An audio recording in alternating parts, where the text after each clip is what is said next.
Season 2 of Bridgerton adapted Kate Sheffield from the book into Kate Sharma for the Netflix series. Both Kates had to navigate London high society with a younger sister and stepmother. The show did a lot to incorporate Indian culture into the Sharma's storyline. From the chai to the haldi scene, the Sharma sisters' heritage is very neatly packaged into this fantasy, Regency-based romance series. But what stood out for me in particular were the costumes of Kate Sharma in season 2. The costumes of Bridgerton are notoriously not historically accurate. It is a fantasy show, and Bridgerton really leans into the fantasy, especially with the costumes and styling of the female characters. We see a lot of sequins, pretty fabric, and makeup that is pretty modern. Besides the Queen, Kate Sharma was perhaps the next best dressed character on Bridgerton so far. Through the fabric and color choices, her costumes hint at her very confident personality, her Indian heritage, and her blossoming romance with Anthony Bridgerton. One of the most outstanding qualities of Kate's costumes in season 2 are the very vibrant jewel tones that she wears. Very often she stands out in the frame. As we know from the story, Anthony is intuitively drawn to her in every room, and the use of costuming in this way makes us, the viewers, draw our attention to her as well. The jewel tone colors on Kate in her costumes are very popular in Indian fashion. The costume designer for season 2, Sophie Canale, explained that these colors were flattering on the very stunning Simone Ashley, but also there was a need to visually distinguish between the Sharma sisters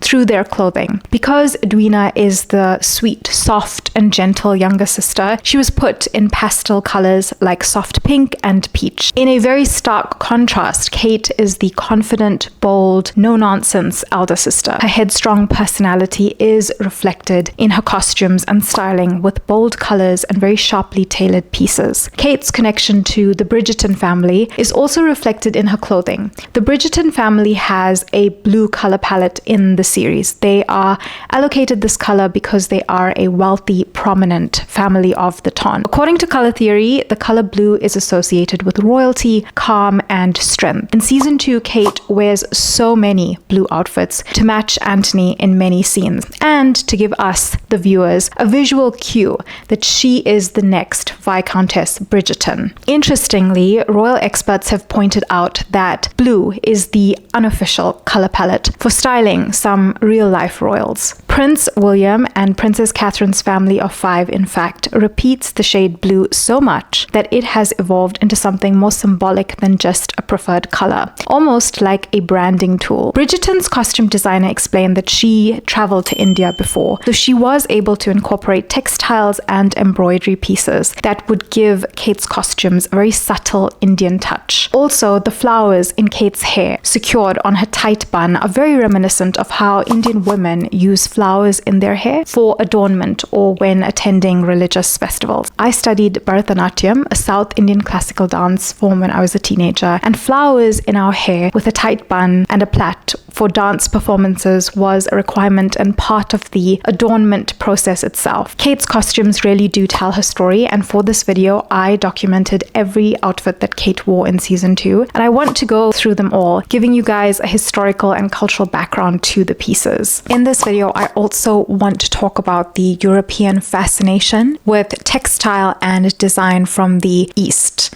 as they would call it. For centuries, European countries imported products from the exotic East for European aristocrats. For European aristocrats, importing these items was a status symbol. For example, this is a portrait of Empress Josephine of France. Yes, Napoleon's Josephine. In it, she's wearing a pashmina shawl from Kashmir. She loved these shawls and had over 200 of these shawls and posed with them in her official portraits. She received them as diplomatic gifts, but also as personal gifts from her husband Napoleon. There are so many portraits of aristocratic European women with these pashmina shawls from Kashmir. Finally, I want to talk about the book versus the series. Season 2 of Bridgerton is my favorite season of the show, but this year I read The Viscount Who Loved Me by Julia Quinn from the Bridgerton book series. After reading the book, I can confirm that the Anthony and Kate story in the book is very different to the show in many ways. In the Netflix show, the storyline really revolved around the love triangle of Anthony, Kate, and Edwina. China. I understand that there was this need for the show to create very high stakes with Anthony and Kate, but there is an entire second part in the book that is solely focused on Anthony and Kate and them being married. We did not get this at all from the show, and I want to talk about it in this video. But before I go on, hello, I'm Tass,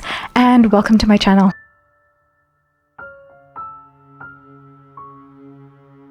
In interviews for season 2, Simone Ashley credited Bridgerton's showrunner Chris Van Dusen and a writer on the show for making the change of the Sheffield sisters from the book into the Sharma sisters on the show. She explained that Chris Van Dusen really encouraged diversity in the writer's room for Bridgerton season 2, and a writer for the season named Geetika Lizadi, who is a South Asian woman, suggested making this change. In episode 1, we see Kate in 6 outfits: a velvet cape for her morning horse ride, a gown, and the Bridgerton take on the Spencer jacket for her first meeting with Lady Danbury. Kate wears a variety of these short jackets. The Spencer jacket was very popular during the late 18th and early 19th century in England, and it was considered quite high fashion for women to wear these jackets over the Regency era empire waist gowns. For the first ball of the season, Kate wears a light blue gown with a lot of embellishments. She is in the empire silhouette for the entire show. Bridgerton adds sequins and different colors and pretty fabrics for their costumes, but they usually stick to the empire waist silhouette for women's costumes on the show. In its broadest sense, empire style refers to a woman's dress silhouette in which the waistline is considerably raised above the natural level and the skirt is usually slim and columnar. The reference is to fashions of France's first empire, which in political terms lasted from 1804, when Napoleon Bonaparte crowned himself emperor, to his final defeat at the Battle of Waterloo in 1815. It should be noted that the styles of this period, when referring specifically to the English, may be termed Regency. Then she wears this very simple lilac dress, and her last outfit in this episode is this white, heavily embellished gown for the diamond ball. But the most interesting look from episode 1 is Kate in this teal shawl in her private rooms. It was considered the mark of a fashionable lady to be able to wear a shawl with grace, and it formed an essential part of every woman's wardrobe. Starting in the late 18th century, high-quality pashmina shawls were imported from the Kashmir region to Europe. The shawls were rechristened as cashmere in Europe because that was the anglicized way Europeans said and wrote the word Kashmir. Cashmere is derived from the word Kashmir. With the Industrial Revolution combined with Britain's imperialist ambitions, the exquisite Kashmiri shawl came to be appropriated. Queen Victoria, though in possession of the exquisite Kashmir-made shawls, preferred to wear the British-manufactured shawls in public as an endorsement of the local industry. On Kate's shawl, we see the distinctive paisley design. The design or shape is most popularly known as paisley because Britain copied the pattern by creating imitation shawls at a place called Paisley in Scotland. The reality is that what is known as the paisley design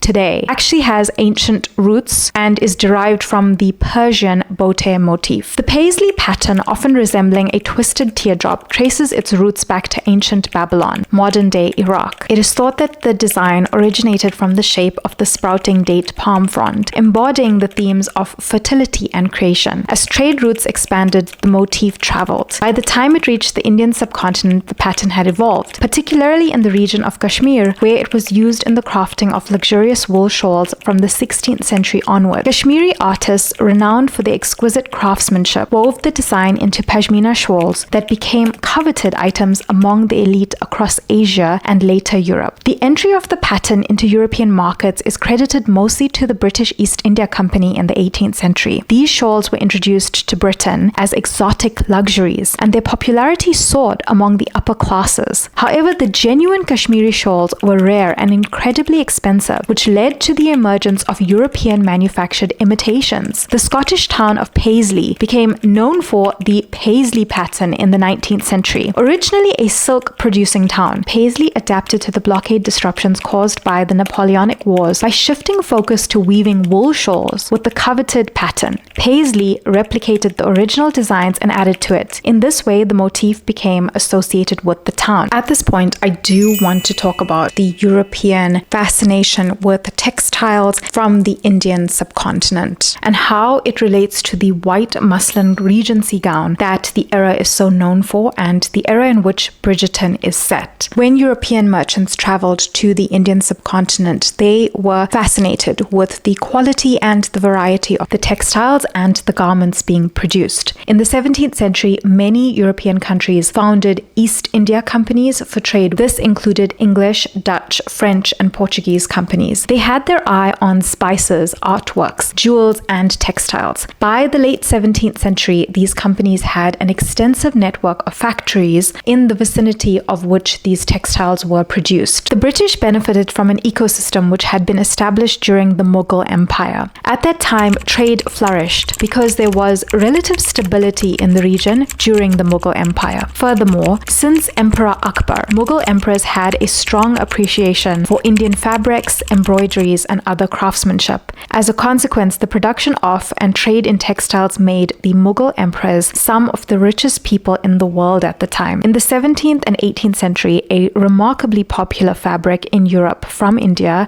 was chintz, a lightweight cotton fabric with very exotic designs and brilliant natural dyes that did not fade even after repeated washing. European aristocrats wanted the fabric from the exotic East for their clothing or to decorate their rooms. This is how they flexed their influence and wealth. For example, an Austrian aristocrat named Prince Eugene of Savoy had Indian chintz beds installed during the 18th century at his hunting castle. One of these four-poster beds is currently housed at the Museum of Applied Arts in Vienna, Austria. Europe's fascination with Indian textiles reached its height in the 18th century. Indian textiles became so popular and so heavily influenced European fashion that the import of Indian textiles were fully or partially banned at times in some European countries because it posed a threat to local European textile industries. In the decades before the Industrial Revolution, Britain imported a huge amount of cloth and textiles from India. We associate Regency fashion with these delicate white gowns on aristocratic English women. Regency gowns were made with muslin, a thin, delicate cotton material. In the 17th century and until the late 18th century, England imported muslin from India. Light muslin dresses had been promoted by the increasing number of British women living in India during the 18th century, dressed in white muslin. They needed to adapt to the tropical climate and had dresses in European styles remade in light Indian materials, especially white muslin. Via gifts of textiles sent back home, light cotton increasingly found its place in European fashion, initially in the form of aprons, cuffs, and caps. From the 1760s, dresses were made in Europe from these very delicate and expensive materials, formerly used at India's royal courts. While the light fabric was a necessity in India, owing to the hot climate, in Europe these light dresses were more a fashion choice. Until the very late 18th century, no comparable light muslins were produced in Europe. Jane Austen, yes, the Jane Austen, wrote letters to her sister about the muslin fabric that she had purchased. She also wrote about English high society's obsession with muslins imported from India. In her novel, Northanger Abbey, Jane Austen's hero in this book, Henry Tilney, is obsessed with the fabric from India. He distinguishes genuine Indian textiles from their cheaper British counterfeits. In Jane Austen's Northanger Abbey, Henry Tilney and Catherine Morland's first flirtation occasions a lengthy discourse on muslin. The two are interrupted by Catherine's chaperone, Mrs. Allen, whose pin has torn a hole in her gown. Unfortunately, the dress is a favorite of Mrs. Allen's, even though she says it cost but 9 shillings a yard. Examining Mrs. Allen's damaged muslin, Henry remarks that he would have guessed the fabric's cost exactly, to which the astonished Mrs. Allen replies, "Do you understand muslin, sir?" Henry responds boastfully, "Particularly well. I always buy my own cravats, which is a type of necktie for men, and am allowed to be an excellent judge, and my sister has often trusted me in the choice of a gown. I bought one for her the other day, and it was pronounced to be a prodigious bargain by every lady who saw it. I gave but 5 shillings a yard for it, and a true Indian muslin." Dhaka muslin was considered to be at one point the most valuable fabric on the planet. Dhaka muslins were from Dhaka, located in modern-day Bangladesh today. Muslins from Bengal, Bihar, and Orissa were also imported, its texture being compared to the gentle touch of a cloud. The fabric had an almost mythical status in European high society. The process to create Dhaka Dhaka muslin was very intricate. It included a laborious 16-step procedure using a rare Bengal cotton plant that only grew along the banks of the holy Meghna River. The region's Western customers found it hard to believe that Dhaka muslin could possibly have been made by human hands. There were rumors that it was woven by mermaids, fairies, and even ghosts. Some said that it was done underwater. Dhaka muslin cannot be made today. It is a lost art form and artifact because of British colonial exploitation and greed. And the Bengal cotton plant, essential for its production, is now extinct. Eventually, the British Empire laid full economic and cultural claim to muslin as a profitable commodity and a symbol of British national identity. When the British colonized India, they appropriated and interfered with the delicate age-old process of making Dhaka muslin. The British had this commercial incentive to make cheaper versions back in their home country. Also, the British imposed crippling taxes on Bengal's weavers. This forced many into poverty and dismantled the systems of Bengal's weavers and artisans. After the British Industrial Revolution, cheaper machine-made muslins flooded the global market. The rise in technological advances in Britain led to the demise of Bengal's cotton textile industry during the first half of the 19th century. Also, the British Parliament continually imposed tariffs on Indian cottons to benefit the English textile industry. This is why in the Regency era or the early 19th century, the era in which Bridgerton is set, English women would have still used muslin for their gowns, either imported from India, a luxury only extremely wealthy aristocratic English women could afford, or used muslin from domestic sources. Thus, a cloth once highly prized by British women of fashion for its exquisite fineness and exotic overtones disappeared, and in its place, a quotidian product created by machinery in a nearby province emerged. Women of distinction, the genteel and their betters, considered locally manufactured muslin as below their status. It did not carry the air of the exotic like that imported from the East offered. The quality of British muslin did not compare to Dhaka muslin, but when we discuss Regency era fashion and the delicate white empire gowns that aristocratic women wore and that the era is known for, it is important to consider this historical context behind it. In Bridgerton season 1, Daphne wore the white color palette and the white Regency era empire silhouette the most, but muslin was not used in her costumes. Historically at the time, white was the most fashionable color for dresses, largely because it was associated with purity and innocence. But this visual of the white Regency gown itself is very reminiscent of the famous white Regency gowns made with the finest muslin imported from India. Knowing the history is not just a symbol of status and fashionability, but also British colonization, trade, and politics.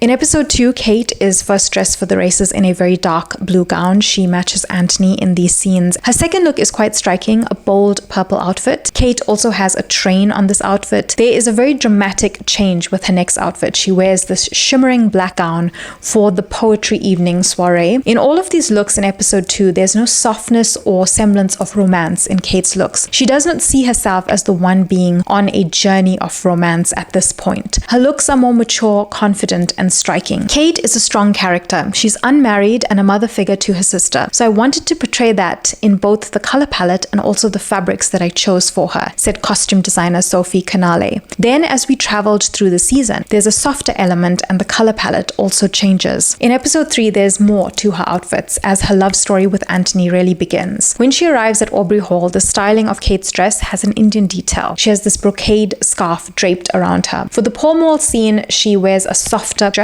This is a departure from her previous looks, but it makes sense because this is where she begins to see a different side to Anthony and they bond a little more in the mud. So she's given a more playful and softer color in these scenes. We then see her in a cotton nightdress. Finally, my favorite look of this episode is when she's making chai in this scene. Her outfit has a very unexpected color palette here, but it just works on her. She then has a romantic soft pink look in the dinner scene. And again, this is a visual cue of the budding romance between Anthony and Kate. Anthony becomes obsessed with looking at her across the table. Bridgerton included a very meaningful Indian practice in their next scene with the sisters' hair oiling scene. Kate applies hair oil to Edwina's hair while Edwina is crashing out. Hair oiling is a traditional Indian Ayurvedic practice. It's a beauty and wellness routine. Commonly practiced by Indian women, this centuries-old ritual consists of harnessing the regenerative powers of natural oils to provide moisture and nourishment for both the hair and the scalp. You can see this when Kate delicately applies the oil to Edwina's hair before massaging her scalp. It's another scene that depicts their close sibling bond, especially since Kate is consoling Edwina after she doesn't receive a proposal from Anthony. I just bought the Chumpy oil from the Indian brand Indie Wild for my hair, and it smells so good. It has like 16 organic plant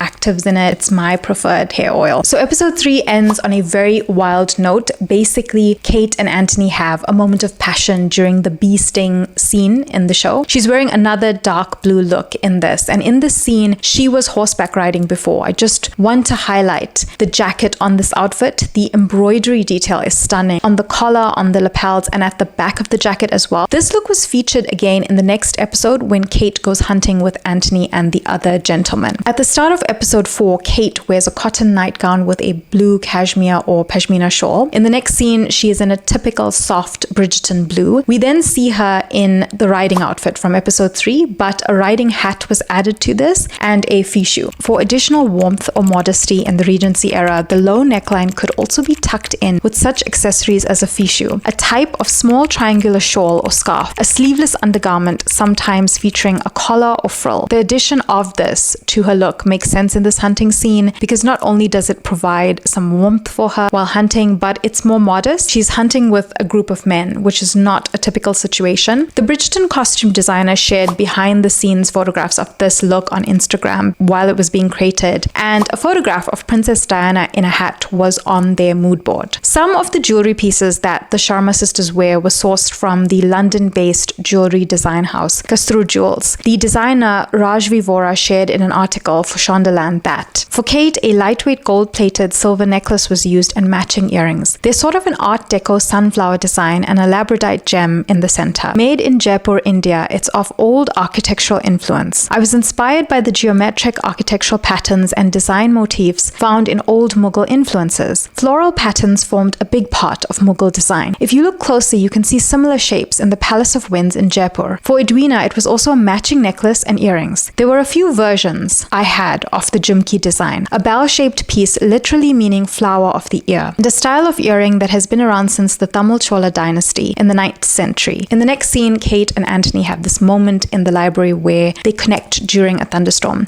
Kate has another pashmina shawl in this scene. For the Bridgerton Hearts and Flowers ball, Kate is in a soft pink embellished gown. All the female characters are wearing a variation of pink and red in accordance with the theme of the ball. Her next look is in pink. She's contemplating her situationship before the final purple proposal look. Episode 5 starts with Kate in the most striking blue outfit ever. I love this outfit. Her sister is now engaged to Anthony, yet we see in the scene that Kate stands out from every other character in this scene, in part due to her striking blue costume. For the wedding gown preparations, Kate is wearing a dull lilac dress. She's then seen in this very bold purple ensemble. I want to focus on her bag in this scene because the straight lines of Regency gowns did not have pockets. Women carried their items in small drawstring bags called reticules. These small handbags or purses usually matched the lady's gown and was made in the same fabric as the lady's gown. They were typically embroidered with beads or tassels, and they came in a variety of small, interesting shapes. The reticules carried a lady's essential personal items like coins or handkerchiefs, but I wanted to point out that there is a similar small bag that exists in Indian fashion called the potley bag. Potley bags are also characterized by their drawstring top, closing mechanism, and a small, soft, gathered body shape. The word potley comes from Hindi, meaning a small bundle or a small pouch. Some sources state that potley bags were initially used by ancient Indian physicians to carry herbs and medicines. They evolved into becoming a part of Indian traditional attire. Today, potley bags are still very much a part of Indian fashion and are made in velvets, silks, and brocades with embellishments. Indian designers today are still using them in their work. They never really went out of style. Next, Kate is wearing a blue ensemble, and on the lapels of her jacket, there is the paisley or bote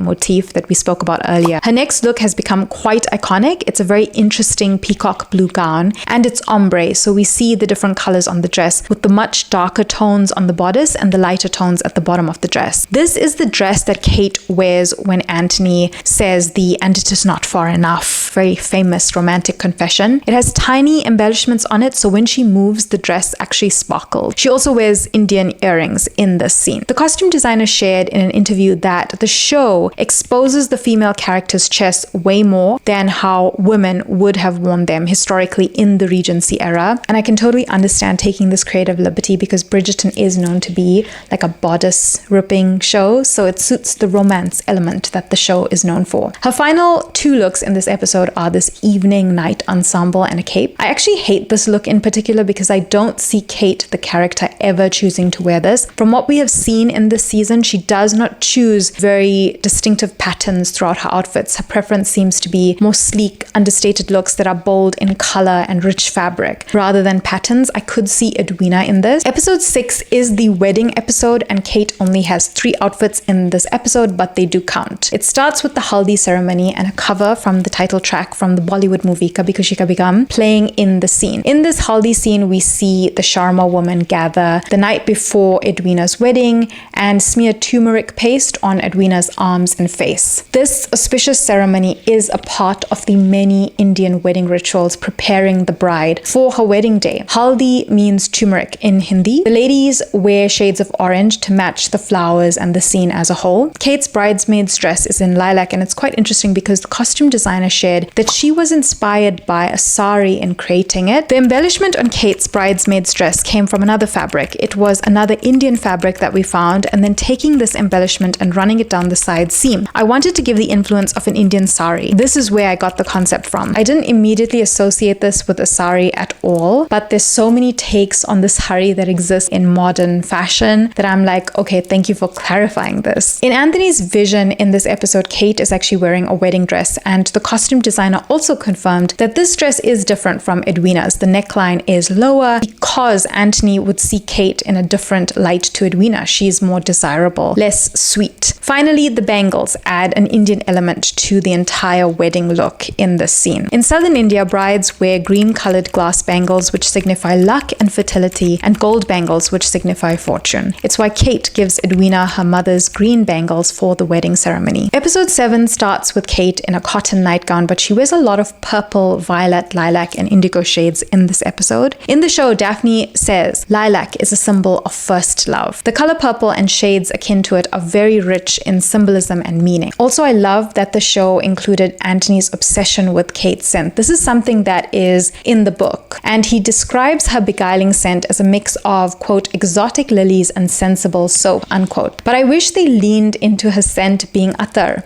India has an ancient tradition of oil-based botanical perfumes called attar. The history relates back to Mughal royals, and this is old world perfumery. In fact, the ancient Indian art of perfume making existed for 2 centuries before France became a renowned perfume hotspot. Unlike modern perfumes, which have alcohol as a carrier or solvent, because it is inexpensive, neutral, and easily diffused, attars traditionally use sandalwood oil, making them highly absorptive. The scent of a droplet lingers pleasantly on the skin, sometimes for days. Sandalwood, rose, and jasmine are popular scents. Kate then wears a lilac gown with embellishments for the harmony ball in this episode. She also has matching lilac gloves. The outfit looked even better in her intimate scenes with Anthony under the moonlight when they finally get together for the first time. The gown actually sparkled. I think Bridgerton, if they came up with a lingerie line, it would be very successful. Her final looks are in the white cotton nightgown and a cape with a deep purple lining. This is when the accident happens with her horse and Anthony tries to save her. In the final episode, Kate is in bed recovering. She wears this cotton nightgown and then a purple robe over her white nightgown. Also, Kate's hair is left down at this point when she speaks to Edwina, and according to the costume designer, this was intentional in order to convey intimacy and vulnerability, as Kate's defenses are now down. She also repeats the pattern robe we saw earlier that I hate. And finally, she wears the orange embellished gown for the Featherington ball. And the ball was giving Featherington color palette. Every other character is wearing their own version of a Featherington look. In her heart-to-heart conversation with Anthony, she also has an Indian dupatta as her evening wrap. This is a clear example of the cultural fusion in the show, with a blend of Regency-inspired design with South Asian influence. Simone Ashley wore corsets every day during the filming of Bridgerton and shared that they were very challenging to breathe in. I was surprised because these looks don't necessarily seem like they require corsets. They're quite loose-fitting. Kate's hair at the end of the show is very different. She is no longer in the role of the overbearing older sister to Edwina, so the tight bun is gone. When she's Viscountess, her hair is much more relaxed than it ever was throughout the season. In season 3 and 4 of Bridgerton, Kate is seen in more sari-esque inspired outfits as Viscountess Bridgerton. In my mind, she had all her outfits as Viscountess tailored in India. I think Bridgerton also played such a major role in inspiring this real-life trend of pastel corset-style Indian outfits. I want to get one for myself. So like I said before, I do wish there were certain parts from the book in the Netflix series. Please hear me out. I think if this part of the book was included, we would have even more Kate on screen. In the book, it's made clear from the start that Anthony and Edwina do not have romantic feelings or desire for each other. In order to heighten the stakes in the show, Anthony and Edwina are given these touching moments together. I did not enjoy the scenes where Edwina tells her sister that she wants to be with Anthony. I actually cringed because she was so emotionally attached to it, and I felt bad for her. None of this happens in the book. In fact, in the book, Edwina tells Kate that listening to Anthony speak is hard to follow and that she wants a scholar for her husband. In the book, Anthony never proposes to Edwina. There's no wedding of Edwina and Anthony, so there isn't this high stakes in terms of Anthony and Edwina. In fact, in the book, it's made very clear that Anthony is physically attracted to Kate from the start of the novel. They kiss very early in the book, and Anthony and Kate are forced to marry each other after they are found in a compromising position. The show alludes to this part of the book in this scene. As a result of the scandal, Anthony and Kate have this small wedding, and he's actually very happy with the marriage because he feels the spark with Kate. In the book, she's very insecure about how they get together. Anthony and Kate's new marriage forms the second part of the book, and I wish the show explored this even in later seasons. This part of the book adds a lot more depth to the characters of Anthony and Kate. After their marriage, Anthony and Kate are forced to deal with their traumas. In the show, Kate explains to Anthony that she's just scared during a thunderstorm, but the book offers a much deeper explanation for her fear. In the book, they are both in the library during a thunderstorm when Anthony comforts a terrified Kate. In later chapters, we discover that when Kate was 3 years old, her mother died during a thunderstorm, and Kate as a child witnessed her mother's death in a very traumatic way. So Kate associates the thunderstorm with this memory of her mother's death. She also has nightmares about her mother's death during the thunderstorms, and Anthony witnesses this for the first time when they are married. In the book, he is a source of comfort and support throughout this. Also, if this was included in the show, it would showcase an even deeper bond between Anthony and Kate. We know Simone Ashley and Jonathan Bailey have this amazing chemistry. I think they would do so well in these scenes. They really connect in the book during these thunderstorm moments. They share their fears, their overwhelming responsibilities to their families, and their secrets with each other. Edwina is not a major focus in the books. It's really just about Anthony and Kate, and I wish we got more of Kate and Anthony as newlyweds on the show.